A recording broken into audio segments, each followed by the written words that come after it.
America ଯିବେ ପ୍ରଧାନମନ୍ତ୍ରୀ ନରେନ୍ଦ୍ର ମୋଦି। 13 ତାରିଖରେ ଟ୍ରମ୍ପଙ୍କ ସହ କରିବେ ଭେଟଘାଟ। ମିଳିତ ସ୍ୱାର୍ଥ ସହ ବିଭିନ୍ନ ପ୍ରସଙ୍ଗରେ ହେବ ଆଲୋଚନା। ଦର୍ଶକ ବନ୍ଧୁ, ଟ୍ରମ୍ପଙ୍କ ଉଗ୍ର ବାଣିଜ୍ୟ ନୀତି ପାଇଁ ଏବେ ସାରା ବିଶ୍ୱରେ କଳ୍ପନା ଜଳ୍ପନା ଲାଗି ରହିଥିବା ବେଳେ ପ୍ରଧାନମନ୍ତ୍ରୀ ମୋଦି ଟ୍ରମ୍ପଙ୍କୁ ଭେଟିବାକୁ ଯାଉଛନ୍ତି। ଚଳିତ ମାସ 12 ତାରିଖରେ ଦୁଇଦିନିଆ ଆମେରିକା ଗସ୍ତରେ ଯାଉଛନ୍ତି ପ୍ରଧାନମନ୍ତ୍ରୀ ନରେନ୍ଦ୍ର ମୋଦି। ସେଠାରେ ସେ 13 ତାରିଖରେ ରାଷ୍ଟ୍ରପତି ଡୋନାଲ୍ଡ ଟ୍ରମ୍ପଙ୍କୁ ଭେଟିବେ। ଟ୍ରମ୍ପ ଦ୍ୱିତୀୟ ଥର ରାଷ୍ଟ୍ରପତି ନିର୍ବାଚିତ ହେବା ପରେ ମୋଦି ଓ ଟ୍ରମ୍ପଙ୍କ ମଧ୍ୟରେ ଏହା ପ୍ରଥମ ସାକ୍ଷାତକାର ହେବାକୁ ଯାଉଛି। ଏଥିରେ ଦୁଇ ଦେଶର ମିଳିତ ପ୍ରସଙ୍ଗ ସହ ବୈଶ୍ୱିକ ପ୍ରସଙ୍ଗରେ ମଧ୍ୟ ଉଭୟ ନେତା ଆଲୋଚନା କରିବେ। 10 ଓ 11 ତାରିଖରେ ପ୍ୟାରିସରେ ଦୁଇଦିନିଆ କାର୍ଯ୍ୟକ୍ରମ ସାରି ପ୍ରଧାନମନ୍ତ୍ରୀ ସେଠାରୁ ଆମେରିକା ଅଭିମୁଖେ ଯାତ୍ରା କରିବେ।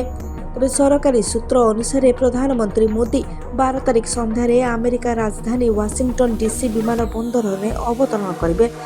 ଏହା ପରଦିନ ଅର୍ଥାତ୍ 13 ତାରିଖରେ ସେ ହ୍ୱାଇଟ୍ ହାଉସରେ ରାଷ୍ଟ୍ରପତି ଟ୍ରମ୍ପଙ୍କ ସହ ସାକ୍ଷାତ କରିବେ। ମୋଦି ତୃତୀୟ ଥର ପାଇଁ ପ୍ରଧାନମନ୍ତ୍ରୀ ଓ ଟ୍ରମ୍ପ ଦ୍ୱିତୀୟ ଥର ପାଇଁ ଆମେରିକାର ରାଷ୍ଟ୍ରପତି ହେବା ପରେ ଉଭୟ ରାଷ୍ଟ୍ର ମୁଖ୍ୟଙ୍କ ମଧ୍ୟରେ ଏହା ପ୍ରଥମ ଦ୍ୱିପାକ୍ଷିକ ଆଲୋଚନା ହେବାକୁ ଯାଉଛି। Bureau report, Biraja news.